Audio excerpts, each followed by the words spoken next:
Ano-ano nga ba yung mga signs na hindi ganoon kalalim ang pagmamahal sa'yo ng isang babae, no? Alam ko, maraming mga lalaki ang hindi alam ito or hindi napapansin ito sa kanilang mga partner na hindi nga sila ganun kamahal ng kanilang mga jowa o asawa. So kaya po napaka-importante na marunong kayo bumasa sa isang babae kung talaga nga bang mahal ka nito o hindi na. Pero syempre, bago ko po sabihin yan, kung hindi pa nga po kita subscribers, palambing naman, pa-subscribe naman po. Maraming salamat. God bless. Proceed na nga po tayo agad sa number 1. Natitiis ka niyang hindi replyan kahit na sobrang haba na ng message mo. So, natitiis ka na hindi replyan buong araw or araw-araw. Kuwari, nag-away kayo ngayon. And then, shot ka ng shot sa kanya, sin lang siya ng sin. And then, lumipas na yung buong araw or next day, hindi pa rin nag-reply. Mag-reply isang beses lang. Napakatipid pa. Kapag po ganyan ng babae, natitiis kang hindi replyan kahit na umiiyak-iyak ka na sa shot, nagmamakaawa ka na, no? Kapag ganyan po mag-replyan, isang beses lang or talagang sin lang, hindi po ganun kalalim ang pagmamahal sa'yo ng isang babae. Proceed na nga po tayo agad sa number 2. Hinahayaan kang matulog sa gabi ng may samaang loob. Masama ang loob mo, no? Kunwari nag-away kayo and then tutulugan ka na lang, no? Bahala ka sa buhay mo kahit hindi kayo mag-usap, magdamag, or kinabukasan, no? Yung talagang natitiis ka niya na matulog ka naman sa mga loob mo. So, maging sa lalaki, ganyan din po yan, no? Kapag po ang lalaki natitiis ang isang babae, hindi po ganun kalalim ang pagmamahal mo sa isang tao. No, kasi po kung talagang mahal ka ng isang tao, hindi makakatulog hanggat hindi kayo okay.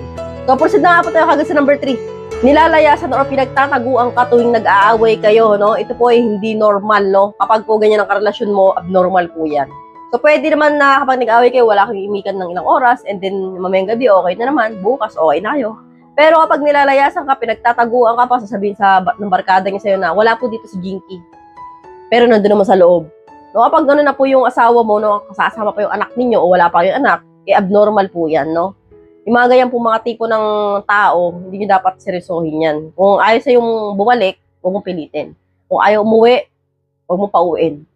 So, proceed na po tayo agad sa number 4. Bihira magsabi sa'yo ng I love you, no?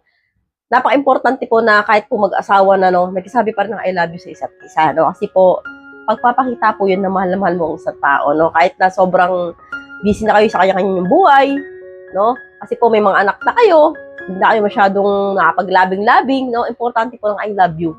Kapag po ang babae, no, hindi na sa'yo nagsasabi ng I love you, baka 2025 nagsasabi ng I love you sa'yo, 2025 na ngayon. Eh, magtaka ka na dyan, no? Hindi po ganun kalalim ang pagmamahal sa'yo yan.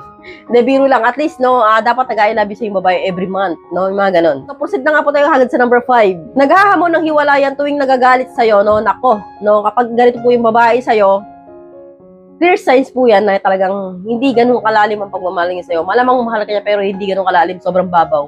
Mababaw pa sa low tide ng ilog. Oo. So, hindi na po kailangan ng mahabang explanation dyan, no? So, hanggang dito na lang po tayo mga lods. I hope you learned something in this video. More videos to come. So, stay connected and see you again to my next video. God bless. Bye-bye!